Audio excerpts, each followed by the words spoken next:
Hey guys, this is Allison. Welcome to this episode of Studio Life. Since we're going digital for the time being, we're going to bring you some really awesome content.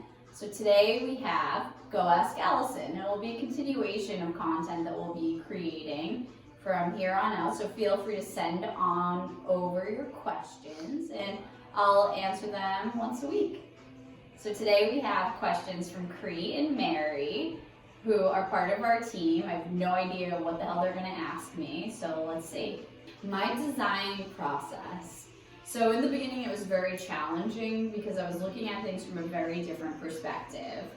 At first I was thinking about more the end result versus the process. So I was thinking about, I want a dress that turns into a bag and a shirt, but that made it very challenging to get there. And so now what I do is I start out with silhouettes that I really love, that I feel like can be timeless classics withstanding the test of time. So they're things that will be in your closet forever. But then what can I add and what can I take away to give it a little bit more utility? Design inspiration, a lot of times what I'll do to get the wheels turning a little bit more, I'll search online, find different styles that I really love. I'll go through fashion magazines, rip out pages of silhouettes that I think are really cool, or I'll go shopping. And one of the main places where I do find a lot of inspiration are in vintage pieces, due to the fact that I try to make everything a classic, so it's really helpful going thrifting, going to vintage stores, and searching online, creating mood boards, all of that good stuff. In a design rut, I don't usually get in a design rut, in all honesty. Things come very easily these days once I make myself sit down and actually design. A lot of times what can be challenging is that I'm dealing with the day-to-day operations and just staying fully stocked, and so that makes it a little bit challenging to focus on design as much. But once I sit down and I dedicate time towards designing, I can design very quickly. So when I was deciding on my fabric, my material, I made a factor list and thinking about a woman's needs and what I hope to achieve and creating clothing that could cross any fashion merchandising category. So some of the factors on the list were it had to be 4-way stretch, meaning that it stretches this way and this way. It had to be moisture wicking, so that if you sweat in it, it will dry very quickly. If you get caught in the rain, it will dry very quickly. It also had to be machine washable, dryer safe, and made in the USA. I also wanted the materials to be very opaque so that women would feel confident in their everyday lives, not wondering whether, they're showing their bra. I wanted everything to meet those requirements, but not look like activewear. So I wanted the material to be more matte rather than shiny. Those were the main factors that everything had to accomplish, and we're really, really happy with our recent selection of material, and that it blows me away all the time. Like, I wear it every single day. It's great that it's a seasonless material, so you can wear it in the super high heat of the summer, but then you can wear it all winter long, and you feel comfy and like you're wearing pajamas, because that was also a key component. I wanted to feel comfortable enough that I felt like I was wearing pajamas, but chic enough to go through any potential setting. Next question. Ooh, my morning routine.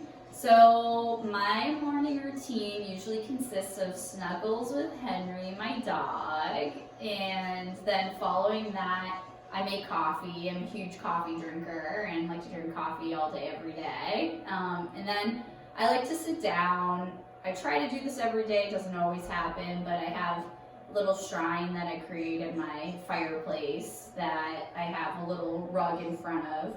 So I like to meditate there. It's my comfy space, and I find a great sense of calmness there. And so I'll often light an incense and sit down with my coffee and meditate and just try to completely clear my head. And I usually have a journal by my shrine just in case I have to get something off of my chest or really develop something on a personal level. And once I do that, I feel a little bit more complete and like I can really conquer the day. And then some days too, I'll blast music and dance around because it really gets my energy going and makes me feel happy. My days off, So I don't really have many days off as the founder of a startup and being a solo founder.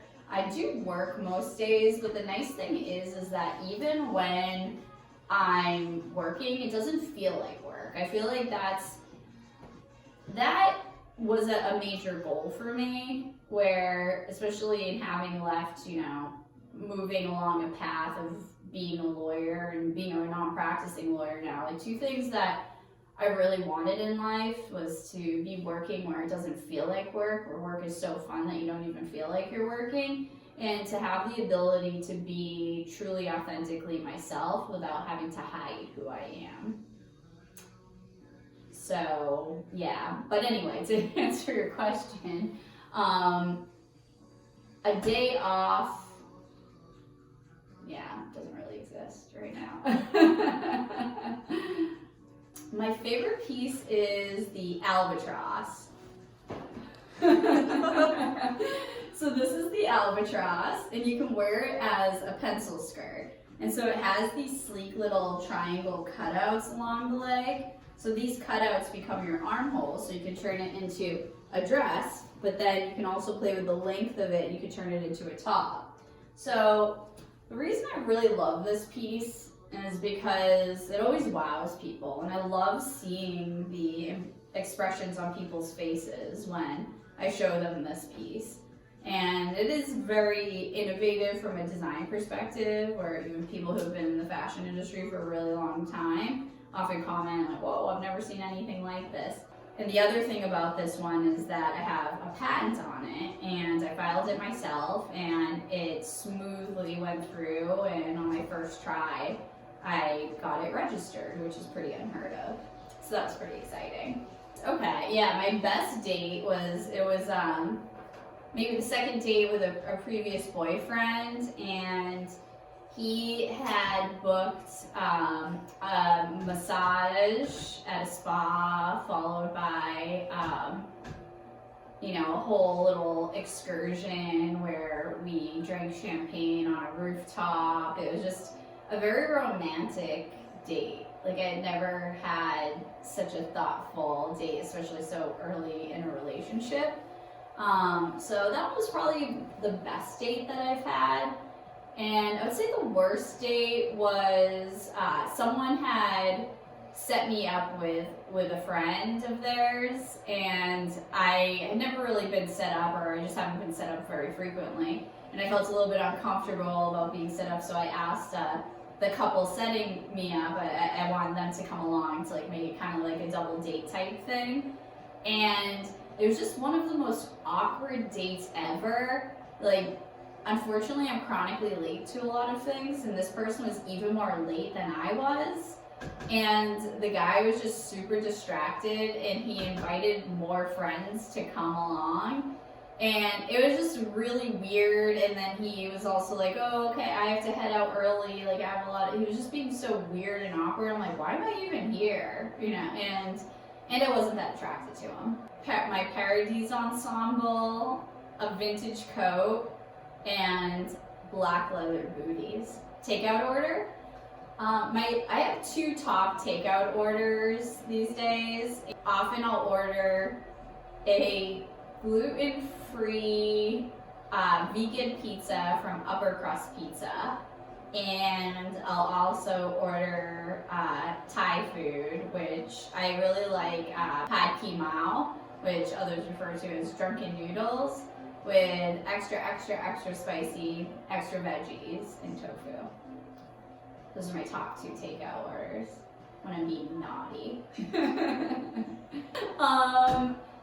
I would like to write a novel.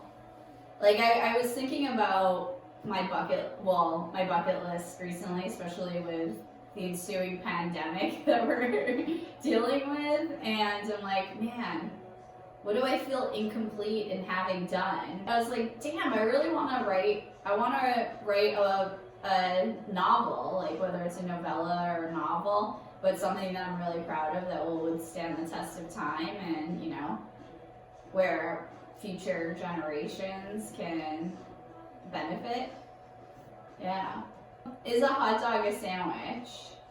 I wouldn't call a hot dog a sandwich because it's like, is a taco a sandwich? I guess the first weird thing that comes to mind is I was in a bar and a random man came up to me and said, "You look like a sexy Cruella de Vil." My guilty pleasure might be hip peas. I eat lots of hip peas and I can't stop myself. And the saddest part of my day is when I see the bottom of a hip pea bag. The worst pickup line, you might have to bleep some of this out, I'm not sure, but it was, "Let's be squirrels." I'm like, why? So I can